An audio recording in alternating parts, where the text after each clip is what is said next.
Good morning and welcome to all dear students in the online class. इयत्ता 12वी फिजिक्समधला पहिला chapter rotational dynamics याला आपण सुरुवात करूया. रोटेशनल डायनॅमिक्स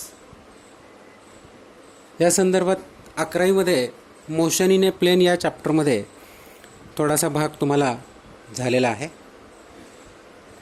तरी देखील आपण त्याचं थोडंसं रिव्हिजन घेऊया. Physics is a science which deals with the various types of motions. फिजिक्समध्ये आपण वेगवेगळ्या प्रकारचे मोशन्स बघतो. For example, a cyclist which is moving along a straight road, we call that motion as a linear motion or rectilinear motion. जर एखादा सायकलवर बसलेला व्यक्ती स्ट्रेट लाईनमध्ये जात असेल तर आपण त्याला काय म्हणायचं? लिनियर और rectilinear motion. If the same cyclist is moving along a curved road, then we call it as curvilinear motion. And if the same cyclist moves along a circular race course track, then we call it as a circular motion. What is this circular motion? To understand the circular motion, let us see different examples. The motion of the earth and other planets around the sun. The motion of an object which is tied at the end of a string and whirled in a circle. म्हणजे एक दगड घेतला, दोरीला बांधला आणि तो आडव्या वर्तुळात फिरवला, ज्याला आपण गोफन म्हणतो मराठीमध्ये. पक्ष्यांना आणि पाखरांना उडवून लावण्यासाठी आपण गोफनचा उपयोग करतो. तेही एक सर्क्युलर मोशनचं एक्झाम्पल सांगता येईल. The motion of minute hand, hour hand, second hand of a clock. घड्याळातले जे 3 काटे आहेत ते जे फिरतायत तेही सर्क्युलर मोशनचं एक्झाम्पल सांगता येईल. So, suppose this is that circle along which a particle is performing circular motion in anti-clockwise direction. O is the radius of the circle and suppose P is the point at which that particle is initially present. When this particle goes in anti-clockwise direction in this way and again comes at the same point P, it covers one rotation. When it covers one rotation, then the distance covered by that particle, that body, that object is nothing but the circumference of this circle. So circular motion is defined as the motion of a particle along the circumference of a circle. The motion of a particle along the circumference of a circle is called as a circular motion.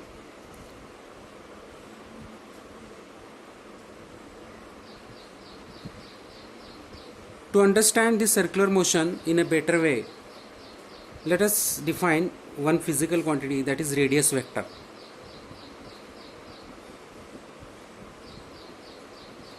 If you join the center of the circle with the position of the particle by this straight line OP, we call it as a radius. And if you draw here an arrow, then it becomes a vector. So vector OP represents a radius vector. What is radius vector? A vector drawn from center of a circle to the position of the particle performing circular motion is called as a radius vector.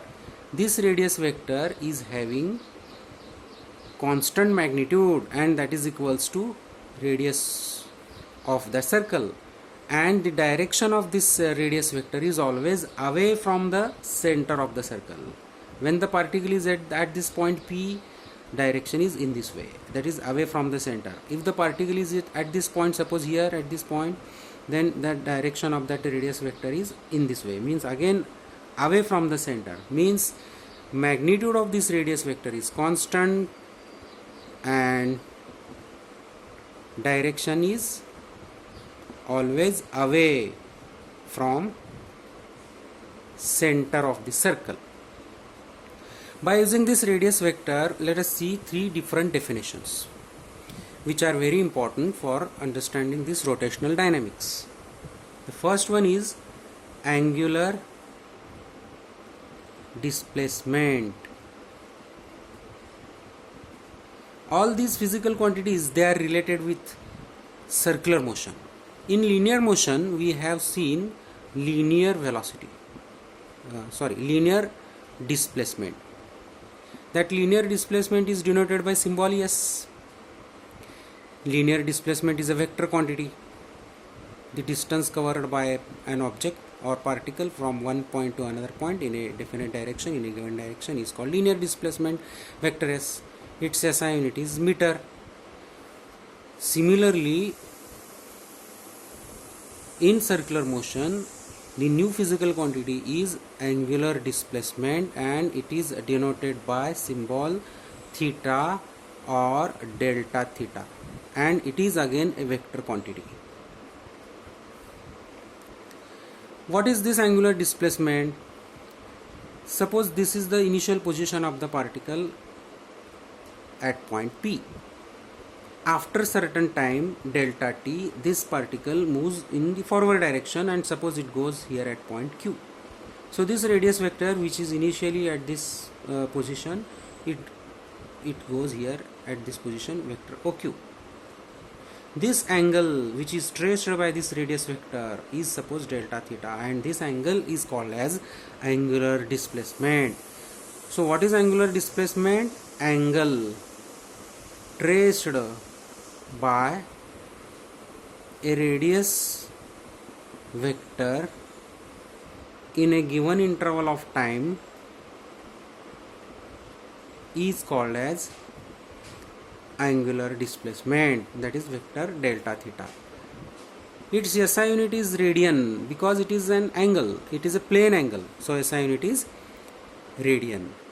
This angular displacement is a vector quantity. So what about its direction? It is a vector quantity if it is infinitesimally small. If this angular displacement is very very small, then and then only it is a vector quantity. Means the angular displacement is a vector quantity only when it is infinitesimally small.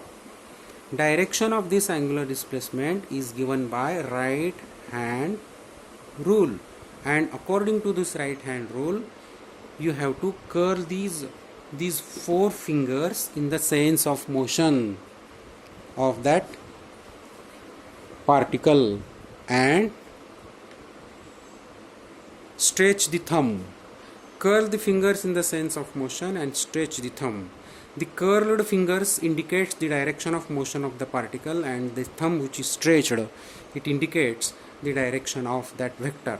So according to that, the direction of this angular displacement, if you draw that circle in a horizontal direction in this way, then the direction of that angular displacement vector delta theta is perpendicular to the plane of this figure, perpendicular to plane of this circle. Now this is the first physical quantity. Second one is angular velocity. We know linear velocity, vector v. How this vector v is defined as? Linear velocity is defined as the rate of change of linear displacement with time. Similarly, angular velocity, which is denoted by vector omega, it is defined as the rate of change of angular displacement with time. Linear velocity is defined as rate of change of linear displacement with time. Angular velocity is defined as the rate of change of angular displacement with time. Here theta is the angular displacement.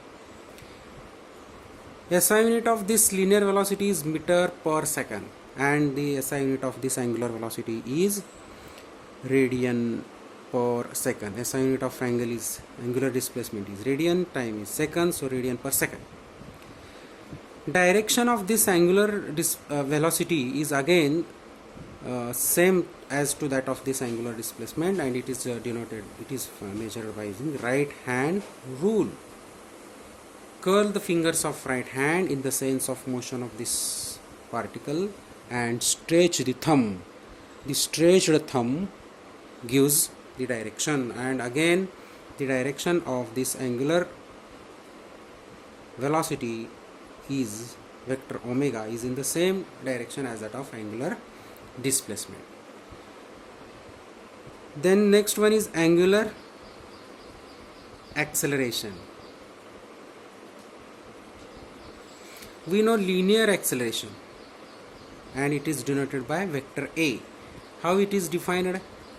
Acceleration, linear acceleration is defined as the rate of change of linear velocity dv by dt, d by dt of vector v. Similarly, angular acceleration, which is denoted by vector alpha, it is defined as the rate of change of angular velocity vector omega. Rate of change of angular velocity with time is called as angular acceleration. This angular SI unit of this angular acceleration is radian per second, which is the SI unit of this omega, and time is having SI unit second, so second into second it becomes second square. Similarly, SI unit of this linear velocity is meter per second square.